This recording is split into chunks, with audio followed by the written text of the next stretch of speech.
So hi friends, ఇవాళ blog వచ్చేసి అక్షరాభ్యాసం గురించి బ్లాగ్లో చెప్తాను ఫ్రెండ్స్. అంటే అక్షరాభ్యాసం ఎప్పుడు చేపియాలా, ఏ ఇయర్ చేపియాలి, ఎలా చేపియాలా అనేసి చాలామందికి తెలిసి ఉంటుంది, కొందరికి తెలియకపోయి ఉండొచ్చు. సో ఆ విషయాలన్నీ ఈ బ్లాగ్తో మీతో అయితే కన్నా షేర్ చేసుకుంటాను. ఇంక ఈ బ్లాగ్ వచ్చేసి మా బాబు అక్షరాభ్యాసం బ్లాగ్ అనమాట. చాలా రోజులు అయిపోయింది ఇది ఎడిట్ చేసి మీతో షేర్ చేసుకోవడానికి. సో ఇప్పుడైతే కన్నా కంటిన్యూస్గా స్కిప్ చేయకుండా కంటిన్యూస్ చూడండి, నేను ఎలా చేయాలి ఏంటి అనేది మీతో అందరితో షేర్ చేస్తాను. ఓకేనా ఫ్రెండ్స్? హాయ్ ఫ్రెండ్స్, హలో అందరికీ నమస్కారం. Welcome to our channel Prasu Mohan Vantillu. అందరు బాగున్నారా ఫ్రెండ్స్? నేనైతే బాగున్నాను, మీరంతా బాగుండాలని దేవుని మనస్ఫూర్తిగా కోరుకుంటున్నాను. సో ఇంక ఇవాళ బ్లాగ్ అయితే చెప్పేశాను కదా, మా బాబు అక్షరాభ్యాసం బ్లాగ్. ఇది వచ్చేసి సంక్రాంతి ముందు, సంక్రాంతి అయిపోయిన తర్వాత బ్లాగ్ మీతో షేర్ చేస్తున్నాను.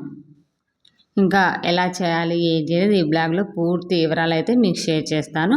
ఇంకా మేమైతే కన్నా మార్నింగే లేచేసి ఆ రోజు 24, 23 వసంత పంచమి ఉంది చూడండి, ఆ రోజు సరస్వతి పూజ. వసంతి పంచమి రోజే సరస్వతి పూజ. ఆ రోజు అక్షరాభ్యాసం చేస్తారు చాలామంది. సో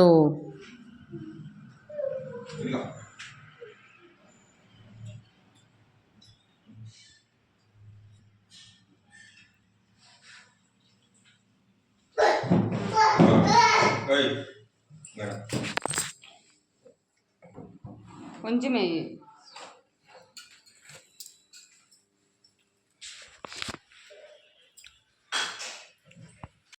మనకి అదే వసంత పంచమి రోజు సరస్వతి పూజ అనేది జరుగుతుంది ఫ్రెండ్స్. ఇంకా ఆ రోజు చాలామంది పిల్లలకి అక్షరాభ్యాసం చేయిస్తారు. సో ఈ వసంత పంచమి అనేది ఏంటి అంటే కనుక జనవరి నెలలో మాఘమాసంలో వస్తుంది. అలాగే దసరా నవరాత్రులు జరుగుతుంది చూశారు కదా, ఆ దసరా నవరాత్రులలో కూడా సరస్వతీదేవి అవతారం వస్తుంది కదా, ఆ రోజు కూడా ఈ అక్షరాభ్యాసం అనేది చేయిస్తారు. ఈ 2 times చేయొచ్చు.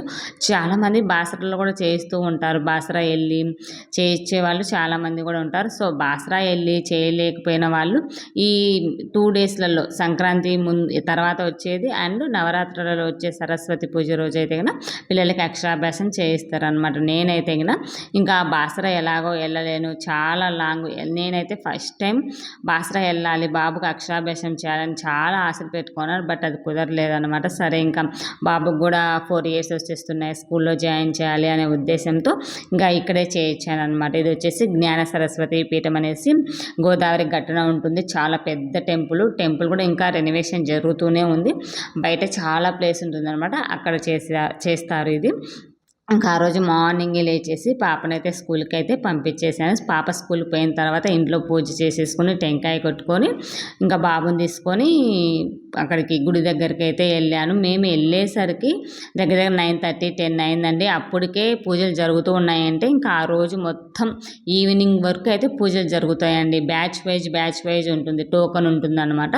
టోకన్ తీసుకొని బ్యాచ్కి ఇంతమంది, బ్యాచ్కి వచ్చేసి మ్యాక్సిమం ఒక 100 పీపుల్స్ అయితే కూర్చోబెట్టి ఒకేసారి మైక్ తీసుకొని చెప్తూ ఉంటారు. వాళ్ళు చెప్పిన దాన్ని బట్టి మనం చేస్తూ ఉండాలన్నమాట. సో ఫస్ట్ టైం పాపకు కూడా చేయించినప్పుడు ఇలాగే చేయించాను. పాపకు వచ్చేసేసి ఈ మాఘమాసంలో కాదు కానీ పాపకు దసరా నవరాత్రులలో చేయించాను అనమాట. సికింద్రాబాద్లో ఉంది. సికింద్రాబాద్లో సరస్వతి మందిరం ఉంది, అక్కడ చేయించాను పాపకైతే. బాబుకైతే ఇక్కడ చేయించాను అనమాట, గోదావరి దగ్గర చేయించాను. చాలా పీస్ఫుల్గా మంచిగా చేయిస్తారండి. సో ఎవరైనా చేయించుకోవాలి అనుకుంటే కనుక, ఎవరికైనా తెలియకుంటే ఇన్ఫర్మేషన్ అయితే యూజ్ అవుతుందని నేనైతే మీద షేర్ చేస్తున్నాను. ఈ 2 days అయితే గుర్తుపెట్టుకోండి, నవరాత్రులలో కానీ సంక్రాంతిలో మాఘమాసంలో వచ్చే వసంత పంచమి రోజు అక్షరాభ్యాసం చేస్తారు. అక్షరాభ్యాసం అనేది 5 years లోపు ఎప్పుడైనా చేయించచ్చండి. 4th year చేపియాలా, 3rd year చేపియాలా, 2nd year చేపియాలని చాలామంది డౌట్ కూడా ఉంటుంది. బట్ ఏ ఇయర్ అయినా చేయించవచ్చు. అంటే మన స్కూల్లో జాయిన్ చేసేటప్పుడు ఏ ఇయర్ అయినా చేయించవచ్చు. నేనైతే కనుక పాపకు వచ్చేసి 4th yearలో చేయించాను. ఇంకా బాబుకైతే ఇప్పుడు ఇయర్ బాగా సరిపోయింది అనమాట, 3rd yearలో చేయించాను. ఇంకా చేయించి ఆ రోజే పూజ చేయించి ఆ రోజే ఒక 1 hour స్కూల్లో కూడా కూర్చోపెట్టి వచ్చాను. ఎందుకంటే వసంత పంచమి చాలా మంచి రోజు అనమాట. ఎటువంటి శుభాలు అంటే లైక్ అంటే బాగుంటుంది బాగలేదు అనే ఉద్దేశం ఏమి ఉండదు అనమాట. ఆ రోజు ఎప్పుడైనా స్కూల్లో జాయిన్ చేయొచ్చు. సో అందుకనేసి ఇంక 1 hour అక్కడే కూర్చోపెట్టేసి మళ్ళీ ఇంటికి అయితే తీసుకొని వచ్చాను. ఇంకా మేము వెళ్ళేసరికి ఆల్మోస్ట్ పూజలు అయితే జరుగుతూనే ఉన్నాయి. మేము వెళ్ళిన ఒక హాఫ్ అన్ అవర్ తర్వాత అక్కడ పూజ అయిపోయింది. ఇంకా అయిపోయిన తర్వాత మనం కూర్చోవాలన్నమాట వెళ్ళి. బేసికలీ మేమైతే కనుక సెకండ్ రోలోనే కూర్చున్నాం. చాలా మంచిగా జరిగింది పూజ అయితే కనుక. ఎందుకంటే లాంగ్ కూర్చున్నామంటే కొంచెం హడావుడిగా ఇనకపడకపోవడం మంత్రాలు ఇలాంటివి జరుగుతూ ఉంటాయి. సో పాపకైతే మిడిల్లో కూర్చున్నాం, బాబుకైతే సెకండ్ లైన్లోనే కూర్చున్నాను ఈసారి అయితే కనుక. చాలా మంచిగా చేశానండి పూజ అయితే, చాలా బాగా జరిగిందని చెప్పచ్చు.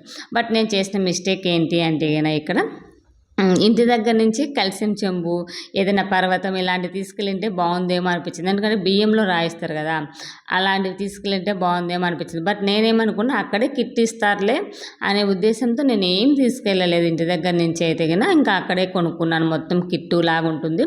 ఇంత పే చేస్తే లైక్ 600 ఎంతో పే చేశాను. పే చేస్తే మొత్తం వాళ్ళే ఎక్స్ట్రా బేసంకి సంబంధించిన కిట్టు మొత్తం వాళ్ళే ప్రొవైడ్ చేస్తారు. వాళ్ళ స్లేటు, పూజకి కావాల్సిన సామాన్లు, పసుపు, కుంకుమ, అక్షింతలు, బెల్లము, ప్రసాదము, పువ్వులు, వినాయకుడిని చేసుకోవడానికి పసుపు, ఇలా కలశం పెట్టడానికి వాటరు, ఇవన్నీ ప్రొవైడ్ చేస్తూ ఉంటారండి. షోడోపచార పూజ అంటారు కదా, అంటే 16 ఆచారాలు చేసి పూజ అయితే చేస్తాం కదా. ఆహ్వానం మన లైక్ బంధువుని ఎలా ఇంటికి పిలిచి కాళ్ళు కడుక్కొని నీళ్ళు ఇచ్చి టవాలు ఇచ్చి తుడుచుకొని అని ఎలా చేస్తామో, సో దీన్ని షోడోపచార పూజ అంటారండి. 16 ఆచారాలు ఉంటాయి. సో ఆ పూజతో అయితే కనుక స్టార్ట్ చేశారు. ఫస్ట్ వినాయకుని పూజ, తర్వాత షోడోపచార పూజ ఇవి అయిపోయిన తర్వాత లాస్ట్లో సరస్వతి పూజ చేసేసి బాబుతో రాయిస్తారన్నమాట. ఫస్ట్ బియ్యంలో రాయించి తర్వాత స్లేట్ పైన రాయిస్తారు. సో చాలా అంటే చాలా బాగా జరిగింది. ఒకవేళ ఎవరికైనా తెలియకుంటే కానీ ఈసారి నుంచి తెలుసుకోండి. సరస్వతి గుళ్ళో మాత్రమే చేయాలండి ఈ పూజ అనేది. మా పక్కన ఉన్న వాళ్ళైతే ఇద్దరు ట్విన్స్ అంట, ఇద్దరు అబ్బాయిలే. అసలు వాళ్ళు ఏడుస్తున్నారు చూడండి. పాపం వాళ్ళు ఏం చేశారంటే మిస్టేక్, ఏమీ టిఫిన్ పెట్టుకోకుండా ఓన్లీ పాలు తాపుకొని వచ్చారంట. చిన్నపిల్లలకి ఏమవుతుంది చెప్పండి, మనమంటే ఓకే, పిల్లలు ఏడుంటారు ఆకలికి. అదేంటండి పిల్లలు ఉంటారా అంటే ఏమోనండి పాలు ఒక్కటి తాపుకొని వచ్చాననేసి చెప్తుంది ఆమె అయితే గిన. సో ట్విన్స్ భలే ఉన్నారు పిల్లలైతే. పూజ స్టార్టింగ్ నుంచి ఎండింగ్ వరకు ఏడుస్తూనే ఉన్నారండి పిల్లలు. భలే బాధేసింది. అందరూ వాళ్ళని చూడడమే అనమాట. ఫస్ట్ మా వాడైతే గిన భలే సహకరించారు పూజకి అని చెప్పొచ్చు. లాస్ట్లో ఒక 10 మినిట్స్ ఏమో ఏడ్చాడు. ఎందుకంటే రాసేటప్పుడు ఏడ్చాడనమాట. ఇంకా చూశారు కదా పూజ అయితే భలే చేయించాడండి పూజారి గారు అయితే. కుంకుమ అర్చన కూడా చేయించాడు. ఆ కుంకుమ మనము ఇంటికి తెచ్చేసుకొని మన పెట్టుకోవచ్చు అనమాట. ఆ కుంకుమని ఎక్కడ పడేయాల్సిన అవసరం లేదు. పూజ అయిపోయిన తర్వాత ఈ పూజ సామాగ్రి అంతా మనం ఇంటికి తెచ్చేసుకోవాలి, ఎక్కడ పడేయకూడదు. ఎందుకంటే పూజ చేసాం కాబట్టి ఇంటికి తెచ్చుకోవాలి, పడేసి రాకూడదు అనమాట అక్కడే. సో మొత్తం పూజ సామాగ్రి అంతా తీసుకొని మేమైతే ఇంటికి వచ్చేసాము. ఇంకా చూశారు కదా లాస్ట్లో పూజ అంతా అయిపోయిన తర్వాత ఇంకా ఫస్ట్ బియ్యంలో రాయిస్తారనమాట. ఓం శ్రీ ఏదో శివాయ నమః అనేసి రాయించిన తర్వాత స్లేట్ మీద రాయించాలి. మా వాడైతే అస్సలు రాయలేదు. మా ఆయన నువ్వు ఎట్లా ఒకటి రాపివి అంటే మా ఆయన వాడు రాస్తే కదా రాయిపోయాను అని మా ఆయన అంటాడు. సో ఎలాగోలా అయితే నేను చిన్నగా రాయిచ్చేసాము. ఇంకా దేవుని దయ అంతే కదా, పూర్తిగా అయితే రాయరు కదా వాళ్ళకి వచ్చి. ఇంకా పూజ అయితే కంప్లీట్ అయిపోయింది. కంప్లీట్ అయిపోయిన తర్వాత ప్రసాదాలు పంచుతూనే ఉన్నారండి. అసలు వేల మంది వచ్చారని చెప్పొచ్చండి అక్కడైతే గిన. ఒక 2 బ్యాచెస్ అంటే 2 బ్యాచెస్‌గా డివైడ్ చేశారు. 1 బ్యాచ్ అంటే కుదరదనేసి ఒక సైడ్ ఒక బ్యాచ్, ఒక సైడ్ ఒక బ్యాచ్. ఇద్దరు పంతులుంటారు కదా! సారీ మిస్టేక్స్ వస్తే. ఇద్దరు పంతులతో చేయిచ్చారనమాట. అసలు ఎంత పీస్‌ఫుల్‌గా ఉంటుందంటే ఆ గోదావరి చాలా బావుంటుందండి. ఆ గోదావరి గట్టున ఈ సరస్వతి అమ్మవారు ఉండడం ఇంకా చాలా మంచిగా ఉంటుంది. ఇక మేమైతే గనక మేము కూడా టిఫిన్ ఏం చేసేయలేదండి. ఓన్లీ పాలు తాగి మాత్రం వెళ్ళాం. మా వారైతే అది కూడా తాగలేదు. నేనైతే ఉండలేననేసి కాఫీ తాగేసి వెళ్ళాను. ఇంకా ప్రసాదం అయితే తీసేసుకొని కొంచెం ఫోటోస్, వీడియోస్ షూట్ చేసేసుకొని ఇంకా ఇంటికైతే బయలుదేరి వచ్చాము. ఇంక వచ్చిన వెంటనే బాబుకి కూడా భోజనం పెట్టేసి స్కూల్‌కెళ్ళి స్కూల్‌లో ఒక హాఫ్ అన్ అవర్ అయితే కూర్చోపెట్టి తీసుకొని వచ్చాను. భలే ఏడ్చాడు పాపం. ఇంకా నేను పోతే ఏడుస్తాడనేసి అక్కడే ఉండేసి ఒక హాఫ్ అన్ అవర్ వెయిట్ చేసి మళ్ళీ ఇంటికైతే తీసుకొచ్చుకున్నాను. ఎందుకంటే ఆ రోజంతా మనకి మంచి రోజే అనమాట. బ్యాడ్ అనేది ఏమీ ఉండదు. కాబట్టి ఎప్పుడైనా జాయిన్ చేయొచ్చు అని చెప్పారు. సో అందుకే నేనైతే గన ఇంక అక్కడికెళ్ళి కూర్చోబెట్టి ఒక హాఫ్ అన్ అవర్ ఉంచేసి మళ్ళీ అయితే ఇంటికొచ్చేసాను.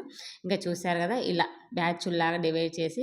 మీకు అమ్మవారు కనిపిస్తుందో లేదో ఇక్కడండి, అసలు అమ్మవారు ఉన్నారండి. వైట్ శారీ కట్టారు ఆ రోజు అమ్మవారికి. సరస్వతి దేవి అంటేనే మనకు వైట్‌గా కడతారు కదా! అసలు అబ్బా! చూస్తుంటే అలాగే చూస్తూ ఉండిపోవాలనిపించిద్దండి. అంత అందంగా ఉండింది ఆ రోజైతే అమ్మవారైతే. భలే అనిపించింది నాకైతే ఆ రోజు. ఏదో మనసుకి తెలియని ఫీలింగొచ్చేసింది. ఆ రోజు పూజ, అమ్మవారిని చూసేసరికి. ఇంకా మాక్సిమం పూజ ఇవన్నీ కంప్లీట్ చేసుకొని 11:30 అయితే అయిందండి. 11:30కి అయితే ఇంటికొచ్చేసి ఇంకా దోసేసుకుంటున్నాను ఆ టైంలో. ఇంక ఏం చేయాలి చెప్పండి? ఇంక అలా టైంలో లంచ్ ఏముంటుంది? మార్నింగ్ పాపకి టమాటో బాత్ చేశాను. టమాటో బాత్ ఉండింది.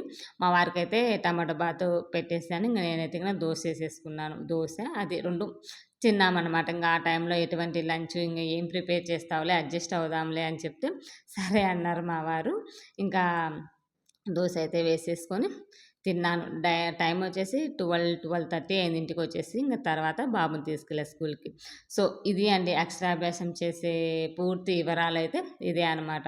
ఎటువంటి టెన్షన్ లేకుండా ఈజీగా అయితే చేయించొచ్చు. థర్డ్ ఇయర్‌లో అయినా చేపియండి, ఫిఫ్త్ ఇయర్‌లో అయినా చేపియండి, ఫోర్త్ ఇయరు ఏ ఇయర్ అయినా చేపిచ్చొచ్చనమాట. సో, అక్షరాభ్యాసం అనేది సంక్రాంతి అయిపోయిన తర్వాత వస్తుంది. నవరాత్రులలో ఒకసారొస్తుంది.